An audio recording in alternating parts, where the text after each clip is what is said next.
Hello, আসসালামু আলাইকুম। ব্রাহ্মণদিকা camp সরকারি উচ্চ বিদ্যালয় কর্তৃক আয়োজিত আজকের অনলাইন ক্লাসে সকলকে শুভেচ্ছা ও স্বাগত। আশা করি সকলে ভালো আছো। আমিও আল্লাহর রহমতে ভালো আছি। প্রথমে আমার পরিচিতি দিয়ে নিচ্ছি। আমি নূরজাহান বেগম, সহকারী শিক্ষক, ভৌতবিজ্ঞান, ব্রাহ্মণদিকা ক্যাম্প সরকারি উচ্চ বিদ্যালয় নরসিংদী। আজকে সপ্তম শ্রেণীর বিজ্ঞান বিষয়ের অষ্টম অধ্যায় নিয়ে আলোচনা করব। তো এবার নিচের চিত্রগুলো একটু লক্ষ্য করো। এটা দেখা যাচ্ছে কি একটা সুশলাকার চিত্র আমরা দেখতে পাচ্ছি, যেখানে একটা হাতুড়ি নিয়ে একজন দাঁড়িয়ে আছে। ঠিক আছে, এটার মধ্যে যদি আমরা আঘাত করি তাহলে এখানে একটা পেন্ডুলাম দেখা যাচ্ছে, সেটা কিন্তু এখানে কাঁপবে, তাই না? অর্থাৎ এদিক থেকে এদিকে সরে যাবে, অর্থাৎ এটা কম্পনের সৃষ্টি হবে, এরকম একটা কিছু দেখতে পাচ্ছি। তারপরে এখানে একটা সাউন্ডের সৃষ্টি হবে, অর্থাৎ শব্দের সৃষ্টি হবে। পরে দেখি আমরা এখানে একটা লোক এখানে ঢোল পিটাচ্ছে। তো ঢোল পিটাইলে ঢোল যদি পিটানো হয় তাহলে কি হবে? সেখানে আওয়াজ হবে, তাই না? সাউন্ড হবে বা শব্দ হবে। এখানে দেখতে পাচ্ছি আমরা শব্দের কারণে একজন কানের মধ্যে আঙ্গুল দিয়ে আছে। তো এটা কি একটা মাউথ স্পিকার আমরা দেখতে পাচ্ছি। সামনে অনেক সময় এরকম স্পিকার থাকে, সেই স্পিকারের শব্দ আমরা দেখতে পাচ্ছি, অর্থাৎ এখান থেকে কিন্তু শব্দ শোনা যায়। আচ্ছা, যদি শব্দ করা হয়, তারপরে আমরা যদি গান শুনি তখন কিন্তু এ ধরনের তরঙ্গ আমরা দেখতে পাই। তো আজকে আমরা এই চিত্রগুলি থেকে মোটামুটি বলতে পারি যে আজকের ইয়েটা অর্থাৎ টপিকটা কি হবে। সেটা কি হবে? সেটা হচ্ছে শব্দের কথা। ঠিক আছে, তো আজকের তোমরা প্রথমে শব্দের বৈশিষ্ট্য ব্যাখ্যা করতে পারবে, শব্দ কি তা জানতে পারবে। তারপর হচ্ছে বিভিন্ন মাধ্যমে শব্দের বেগ তুলনা করতে পারবে, প্রাণীর শ্রবণ ব্যাখ্যা করতে পারবে, শ্রাব্যতা সীমা নয়েজ ব্যাখ্যা করতে পারবে, শব্দ দূষণ সম্পর্কে নিজে সচেতন হবে, অন্যদের সচেতন করতে পারবে।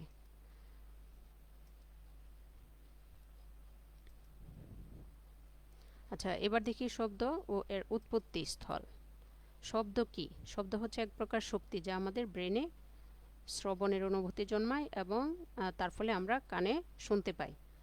আচ্ছা, শব্দ কত প্রকারের হয়? অনেক সময় আমরা এলোমেলো শব্দ শুনতে পাই, তাই না? সেগুলি হচ্ছে গুলমেলে হয়। যেমন অনেক সময় হইচই হয়, মিছিল হয়, তখন এটা কি হয়? নয়েজ, তাই না?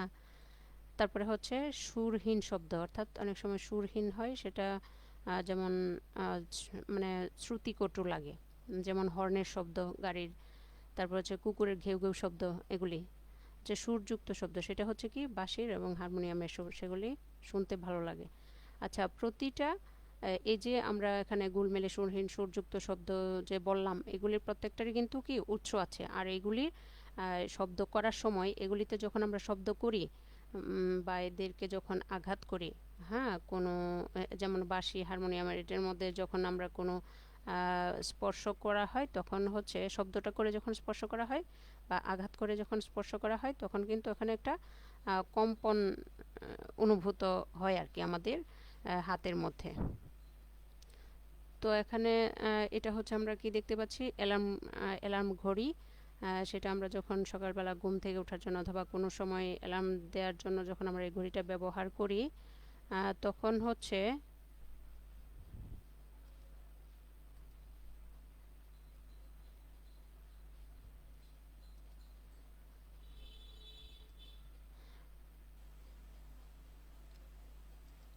হ্যাঁ, আচ্ছা, তখন হচ্ছে কি হয়? এখানে এটার মধ্যে যখন ধরবো আমরা তখন কিন্তু এটার মধ্যে সাউন্ড হয়, মানে কম্পনের শব্দ শোনা যায়, তাই না? কম্পনের শব্দ শোনা যায় বা কম্পন আমরা অনুভব করতে পারি। অর্থাৎ এটার মধ্যে যদি আমরা এটার কোনো অংশে যদি আমরা ধরি তখন কিন্তু এটাতে আমাদের হাতে একটা কম্পন অনুভূত হয়। আচ্ছা, এখন দেখো এই যে এই ঘড়িটাতেও এটা হচ্ছে কি অ্যানালগ ঘড়ি আর এটা হচ্ছে কি ডিজিটাল ঘড়ি, এটাতেও ঠিক সেম কিন্তু, তাই না? তারপরে হচ্ছে এখানে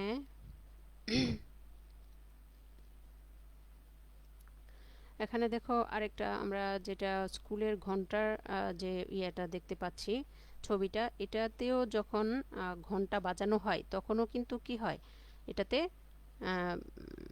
যখন তোমরা ধরবা, এটা আঘাত করার জন্য যখন ধরবা তখন কিন্তু এটাতেও স্পর্শ করার সময় তোমাদের হাতে একটা কি হবে, কম্পন অনুভূত হবে।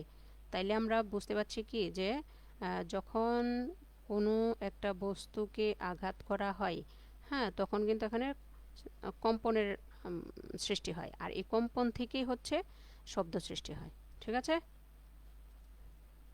এবার দেখি শব্দের সঞ্চালন। তো যখন একটা বস্তুকে আঘাত করা হয় তখন কিন্তু বস্তুর কণাগুলি কি হয়, আন্দোলিত হয়, অর্থাৎ এক কণা থেকে আরেক কণার দিকে সেটা সেই কম্পনটা যায়। অর্থাৎ একটা কণা হচ্ছে ধাক্কা দেয় আরেকটা কণাকে, সেটাও কম্পমান হয়, এবং সেই কণা কিন্তু তার পার্শ্ববর্তী যে বায়ু আছে সেই বায়ুস্তরে কিন্তু কি হয়, ধাক্কা দেয় বা কম্পনের সৃষ্টি করে। ফলে এই বায়ু কণার মধ্যেও, হ্যাঁ, এই বায়ু কণাও তখন এর পার্শ্ববর্তী যে বায়ুকণা আছে, বায়ুর অণুগুলি আছে, সেগুলিকে কি হয়, আন্দোলিত করে, এবং একটার পর একটা এভাবে স্থানান্তরিত হইতে হইতে তখন কিন্তু একটা ঢেউ এর মতো সৃষ্টি করে, আর এভাবে হচ্ছে আমাদের কানে এসে পৌঁছায়। এই যে কম্পিত কণার কম্পনকে বায়ুর অণুতে স্থানান্তরিত করে এভাবে হচ্ছে উৎস থেকে ঢেউয়ের মতো শ্রোতার নিকট পৌঁছায়। আচ্ছা, আর শব্দের যে এই যে এক স্থান থেকে অন্য স্থানে যাতায়াত হয়, এটাই হচ্ছে কি শব্দের সঞ্চালন।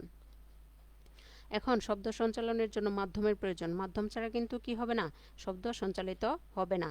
সেটা কোন কোন মাধ্যমে হয়, কঠিন, তরল, বায়বীয়। এরপরে হচ্ছে আমরা দেখতে পাই যে কঠিনেও হচ্ছে শব্দের বেগটা হচ্ছে বেশি, তরলে হচ্ছে তার চেয়ে কম, বায়বীয়তে হচ্ছে তার চেয়েও কম। মাধ্যম ছাড়া শব্দ কখনো সঞ্চালিত হয় না।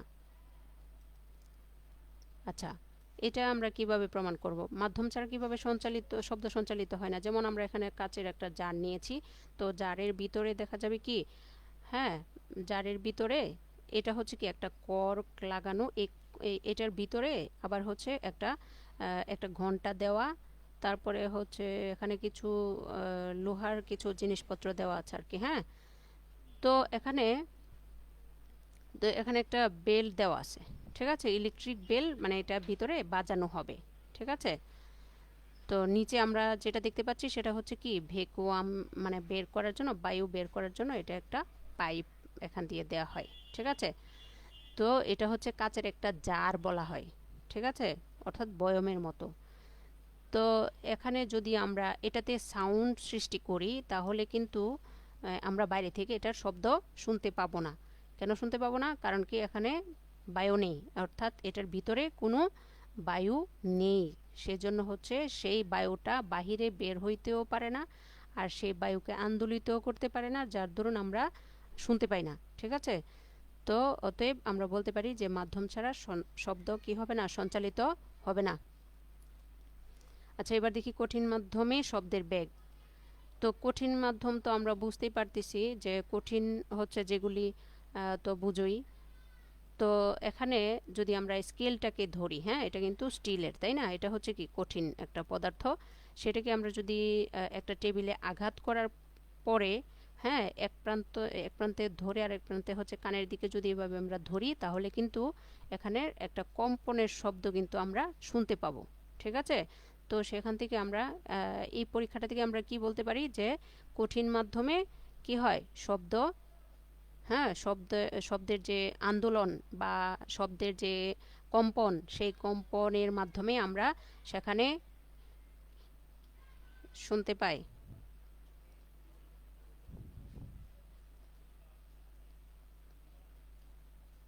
না, কঠিন মাধ্যমে হচ্ছে বেশি।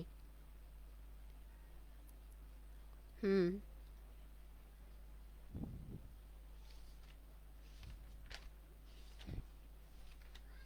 হুম হুম হুম ওইটা আসতেছি আমি, শ্রাব্যতার সীমা, ওইটা হচ্ছে শ্রাব্যতার সীমা। ঠিক আছে, ওইটা আমি আসতেছি পরে।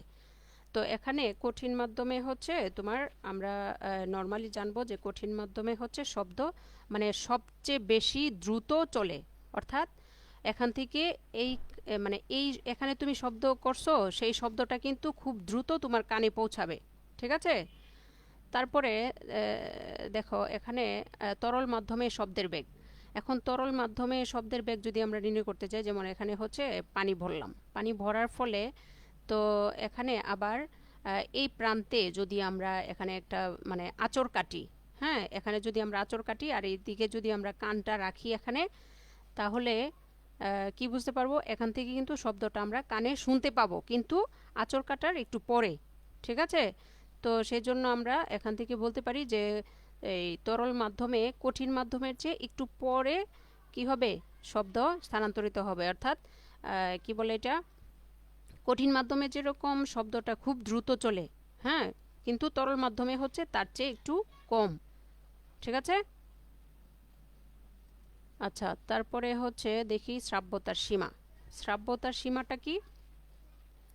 শ্রাব্যতার সীমাটা হচ্ছে যখন আমরা একটা শব্দ শুনতে পাই, হ্যাঁ, আবার কিছু কিছু শব্দ কিন্তু আমরা শুনতে পাই না। সেটা কি? কিছু কিছু শব্দ যে আমরা শুনতে পাই না, হ্যাঁ, ওইগুলি ওইগুলির কিন্তু ব্যবহার আছে, তাই না? তারপরে হচ্ছে আমরা কোন ইয়ের ভিতরে মানে কত থেকে কতবার কম্পন হইলে পরে আমরা শুনতে পাবো, সেটাও কিন্তু কি করা আছে, হ্যাঁ, এটা কিন্তু বিজ্ঞানীরা আবিষ্কার করেছেন, তাই না? তো এখানে আমরা কি বলবো যে যখন একটা বস্তু কাঁপে তখন কিভাবে কাঁপে, প্রতি সেকেন্ডে কতবার কম্পন হয়, হ্যাঁ, সেটার উপরে কিন্তু ডিপেন্ড করে কি হয় এই কম্পাঙ্ক বলো, তার কম্পাঙ্কটা আমি পরে আসতেছি। এটা হচ্ছে মানে কম্পনটা কতবার হয়, প্রতি সেকেন্ডে কতবার হয়, সেটার উপরে ডিপেন্ড করে কিন্তু শ্রাব্যতার সীমাটা নির্ধারণ করা হয়। তো এখানে যদি কোনো শব্দ সৃষ্টি করার সময়, হ্যাঁ, প্রতি সেকেন্ডে 20টির কম কম্পন দিয়ে যদি সৃষ্টি হয়, তখন আমরা তা শুনতে পাই না। ঠিক আছে, অর্থাৎ প্রতি সেকেন্ডে 20 বারের চেয়েও কম কাঁপবে একটা বস্তু, এই এ থেকে যে শব্দ সৃষ্টি হবে, হ্যাঁ, না না না, 20 বার থেকে যদি কম কাঁপে, কম যদি কাঁপে, অর্থাৎ একটা স্কেলকে তুমি ইয়ে করছো, একটা স্কেলকে তুমি হচ্ছে কি বলে এটা, মানে আঘাত করছো কোথাও, সেখানে তো এই জিনিসটা কাঁপবে, তাই না? তো এই কম্পনটা যদি 1 সেকেন্ডে 20টার কম হয়, 20টা কম্পনের চেয়ে কম হয় 1 সেকেন্ডে,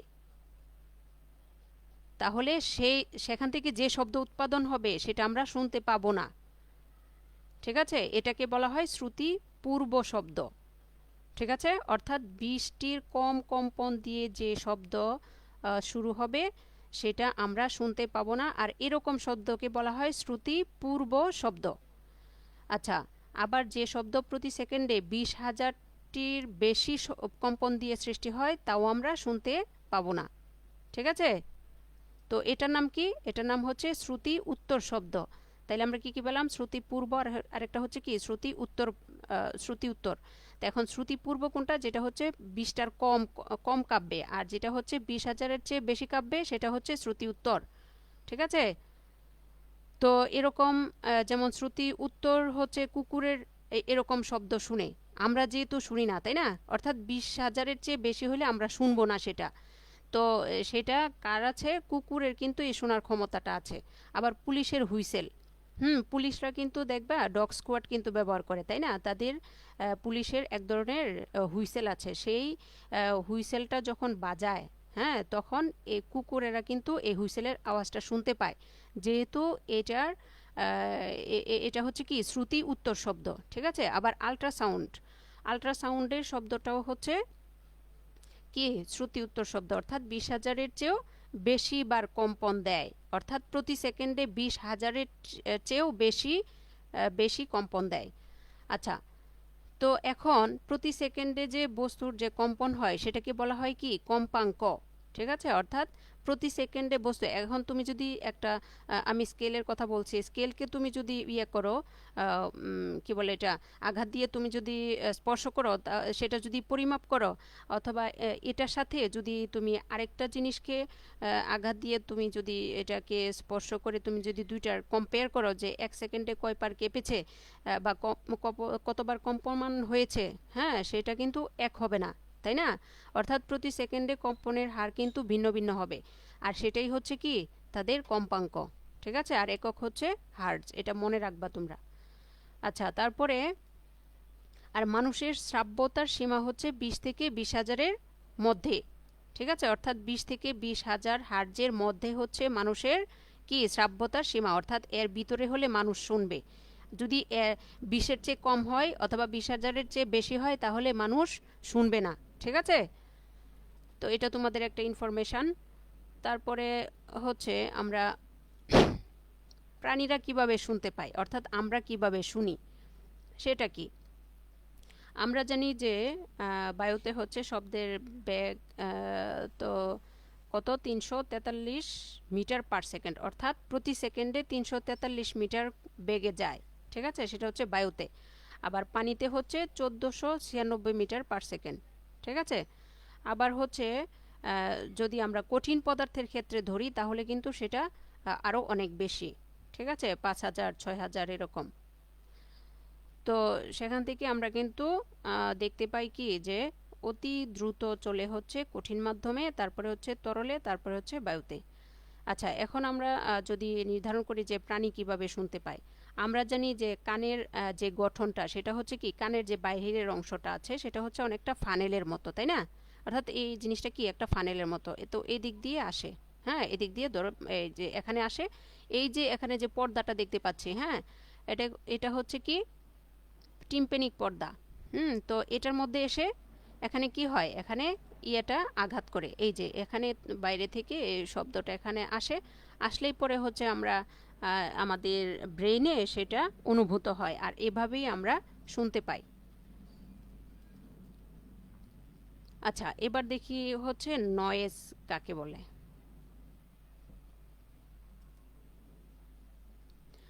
যে শব্দ শুনতে কষ্ট লাগে বা যন্ত্রণাদায়ক, হ্যাঁ, তাদেরকে কি বলা হয়, নয়েজ বা গোলমাল। যেমন পেরেক ঠোকা, পেরেক ঠুকলে তো এটার আওয়াজটা সাধারণত ভালো লাগে না, তাই না? নির্মাণ কাজ যদি চলে কোথাও, যেমন বাড়ির পাশে যদি কোনো বাড়িঘরের কাজ চলে, সেটাও কি হয় যন্ত্রণাদায়ক এবং বিরক্তিকর, সেটাও আমাদের ভালো লাগে না, সেগুলিকে বলা হয় কি নয়েজ বা গোলমাল। আর যে শব্দ শুনতে ভালো লাগে এবং সেটা আনন্দ দেয় সেটা হচ্ছে কি সুশ্রাব্য বা সুরেলা শব্দ, যেমন গান, বাঁশির সুর, হারমোনিয়ামের শব্দ ইত্যাদি। এখন বাঁশি, একতারা, দোতারা, সাইকেল বা রিক্সার বেল, হ্যাঁ, এগুলি থেকে আমরা শব্দ শুনতে পাই। এখন বাঁশি হচ্ছে কি বাঁশির যে শব্দ সেটা কি নয়েজ নাকি সুরেলা শব্দ, সেটা হচ্ছে কি হ্যাঁ একতারা, দোতারা, হ্যাঁ সুরেলা শব্দ। এগুলি সাইকেল, রিক্সার বেল, এটা কি এটা হচ্ছে কি নয়েজ বা গুলমাল, তাই না? সাইকেলের শব্দ তো ভালো লাগে না। আচ্ছা, তো এবার দেখি শব্দ দূষণ ও তার প্রতিকার। শব্দ দূষণটা কি? শব্দ দূষণ হইলে তো মনে হয় যে কানটা চেপে রাখি, তাই না? এভাবে কতক্ষণ চলবে? এভাবে তো কতক্ষণ আর এভাবে থাকা যায়, তাই না? তো এগুলি এই যে অনেক সময় শব্দ এমনভাবে হয় যেটা তোমার খুবই বিরক্তিকর মনে হয়, তাই না? তো এতে করে কিন্তু ছোট বাচ্চাদের জন্য অনেক বেশি সমস্যা হয়, আর অনেকে কানের শ্রবণ শক্তি কিন্তু চিরদিনের জন্য হারিয়ে ফেলে। সেজন্য যতটুকু পারা যায় ততটুকু শব্দ দূষণ আমরা এড়িয়ে চলব। আচ্ছা, এবার তোমাদের একটা বাড়ির কাজ দেখো, যে তোমাদের পাশের বাড়িতে যদি হ্যাঁ জোরে গান বাজানো হয় তখন তুমি কিভাবে তা বন্ধ করতে বলবে বা কি কি পদক্ষেপ নেবে। ঠিক আছে, তো এই জন্য তোমাদের একটা প্রতিবেদন হয়তো বা তৈরি করতে হইতে পারে, যে তুমি প্রথমে কি করবা, কাকে বলবা, কাকে নিয়ে যাবা। তোমরা কয়েকজন বন্ধু মিলে যদি করো তাইলেও তো সেটা হইতে পারে। ঠিক আছে, সেটা মানে সেটা একটা মানে কি বলবো এটাকে, এই এ টু জেড, অর্থাৎ প্রথম থেকে শেষ পর্যন্ত, যে তুমি তোমার বন্ধুর সাথে সেটা শেয়ার করলা, শেয়ার করে পরে কাকে নিয়ে গেলে উনি শুনবে। হ্যাঁ, তোমরা নিজেরা বললে হয়তো বা শুনবে না, তাই না? তো এরকম গণ্যমান্য ব্যক্তি যারা আছেন তাদের একজনকে নিয়ে গেলে অথবা 2-3 জনকে নিয়ে গেলে হয়তো বা ওনারা শুনবে। সেটা হয়তো বা বলতে পারো যে আপনারা একটু আস্তে বাজান। সেই প্রসেসটাই তোমরা কিভাবে করবা সেটা হচ্ছে একটা প্রতিবেদন আকারে তৈরি করবা। ঠিক আছে, তো এখন শব্দ দূষণের কি কি হয় সেটা হচ্ছে কি, শব্দ দূষণ হচ্ছে স্বাস্থ্যক্ষেত্রের প্রতি একটা প্রধান ঝুঁকিপূর্ণ বিষয়। এর ফলে মস্তিষ্কের ক্ষতি হয়, বধিরতা, হৃদযন্ত্রের ক্রিয়া বন্ধ হয়ে যায়, উচ্চ রক্তচাপ বৃদ্ধি পায়, অর্থাৎ হাই প্রেশার বাড়ে আর কি। পরে হচ্ছে হৃদস্পন্দন বাড়ে, অর্থাৎ হার্টবিট বেড়ে যায়, মাথা ব্যথা শুরু হয়, ঘুমের ব্যাঘাত ঘটে, মানসিক ভারসাম্য নষ্ট হয়, আবার মেজাজ খিটখিটে হয়, আর পড়াশোনায় তো অমনোযোগিতা আছেই। তো আজকে এ পর্যন্তই। সবাই ভালো থাকবা। ধন্যবাদ সকলকে।